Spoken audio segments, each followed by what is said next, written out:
Бәріңе сәлем, сіздермен Дәулет. Бүгін мен Зефрекс Хрещниковтың кидо екенін дәлелдейтін болам. Мен оған бірінші серверге пиар жасайтын ба дедім. Білмейтіндерге айтайын, менде өзімнің Doscraft деген серверім бар, IP порт описанияда. Мен оған серверге пиар жасайсың ба деді. Ол деді. Сөйтіп біз бағасын келістік. Өздеріңіз позаға қойып көрсеңіздер болады. Сосын біз 3000 теңгеге келістік. Сосын мен кебей дедім. Сосын сұрақтар болды. Сосын соларға жауап берді.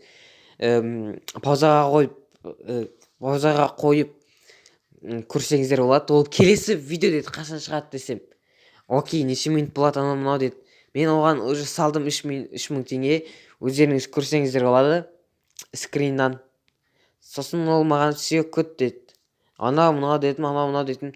1 августте шыға ма өзі дедім. Қашан шығады дедім.